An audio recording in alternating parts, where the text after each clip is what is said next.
골짜기고, 흰놈의 아들 골짜기라는 장소가 한 줄기가 있고, 그 다음에는 또 한 줄기는 왕곡, 왕의 골짜기. 창세기 14장에는 왕곡이라고 되어 있죠. 창세기 14장 17절에 나오는 말이에요. 왕곡이라고 되어 있고, 여호사밧 골짜기라고도 되어 있고, 왕의 골짜기라고 그랬어요. 사무엘하 18장 18절, 오전에 내가 이제 소개를 했을 때, 다윗 왕이 아들의 반역을 피해서 도망갈 때, 눈물을 흘리면서, 울면서 건넜던 그 기두른 골짜기가, 거기가 어디냐면은, 왕곡, 왕의 골짜기다, 이거야. 왕곡. 자, 이 골짜기가 만나는 골짜기를, 두 골짜기가 그러니까,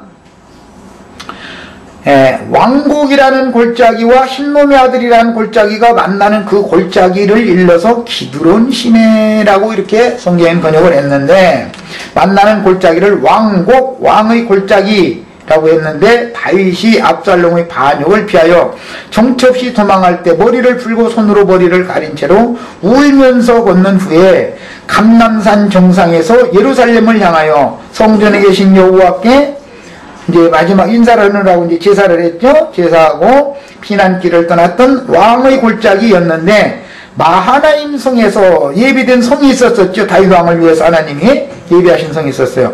마하나임 성에서 난을 평정하고 새 예루살렘으로 돌아올 때 역으로 건넜던 유서 깊은 골짜기입니다. 울면서 건너갔다가 웃으면서 이제 돌아왔던 거예요.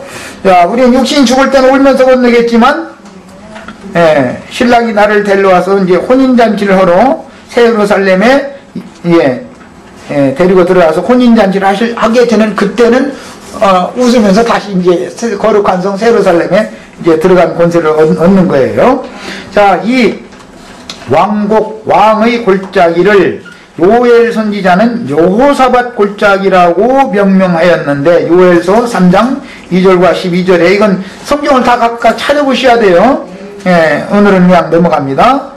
그 골짜기는 큰 날의 심판을 위한 골짜기로 예언하셨으니, 신약성경 누가복음 19장에서 예루살렘에 이른 주님과 지자들이 감람산 기슭의 베다니와 벳바게에 이르러 예루살렘의 기득권자들과 생사를 한가름내는 영적 전쟁을 위해서 주님과 지자들이 유진한 장소는 많은 비밀을 간직하고 있습니다.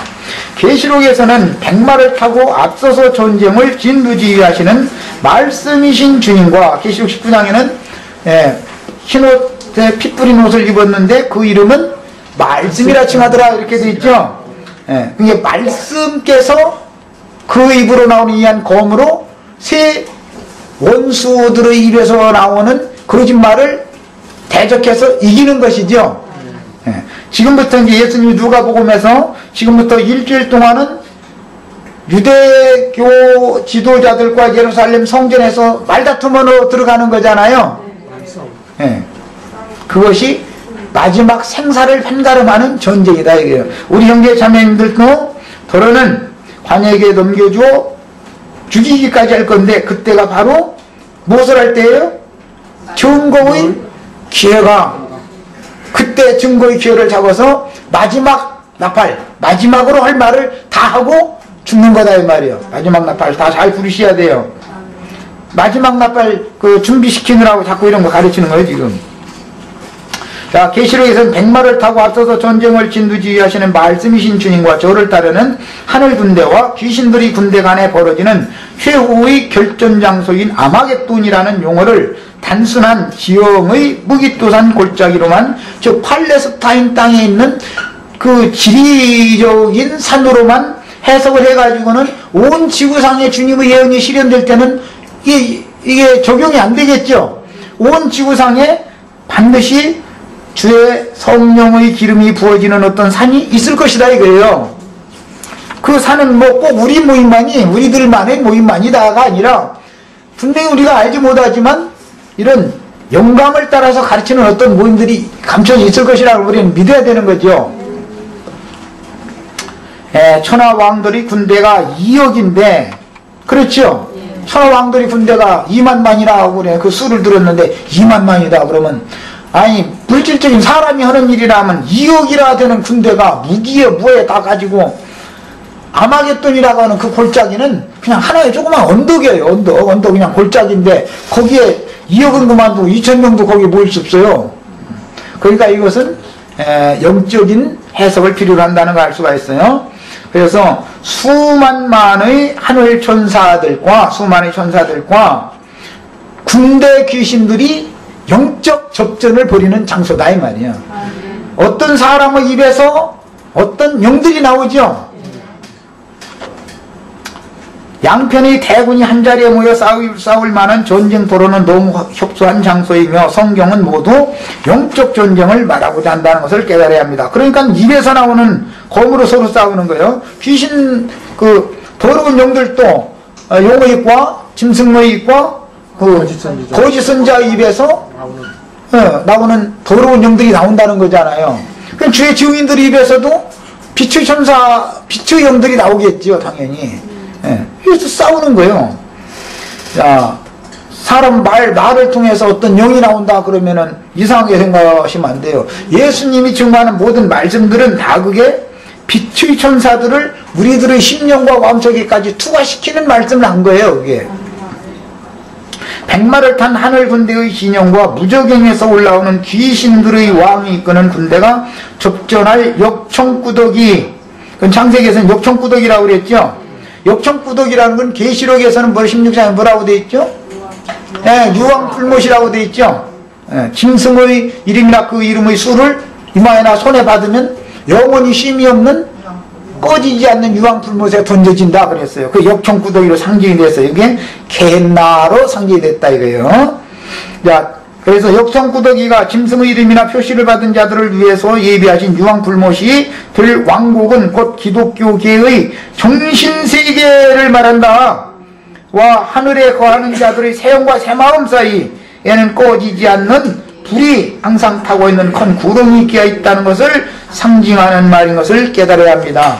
그래서 기성교계 사람들과 우리 거기에서 이제 빼내심을 받은 무리들 간에는 건널 수 없는 강이 거기에 있어가지고 큰 구멍이 있어서 여기에서 거기 가라고 또 가면 이상한 사람이고 또 갈 사람도 물론 뭐 어떤 사람은 이제 이상이 없으면 가야 되는 것이니까 그렇지만 거기에 있는 사람도 시대가 끝나면 올 수도 없고 여기 있던 사람은 그쪽으로 갈 수도 없는 것이죠. 그래서 왜? 정신세계가 다르다. 온 근원이 다르기 때문에 그 다음에 영에 속한 자들과 육신에 속한 자들 사이에는 오고 갈 수 없는 큰 구멍인 생과 사의 나님이 가로막혀 있는 것이니 가장 깊은 골짜기, 건널 수 없는 골짜기가 뭐예요? 죽음의 골짜기죠. 생과 사를 나누는 골짜기. 일생에 매여 종로로 타는 자들을 풀어서 해방시켜 주신 주님과 자, 그곳에 있는 사람들은 일생에 매여서 끝내 종살이하다가 그냥 그 종 삼고 있던 자의 영역으로 가버리죠. 우리 형제 자매들은 일생에 매여서 종로로 가면 안 되겠어요. 일생이라면 잠시 당기 행인과 나그네로 그냥 구원을 얻고 이루라고 잠시 보내준 거예요. 일생이라는 것은 이 기회를 감사하게 여기서 구원을 이루셔야 돼.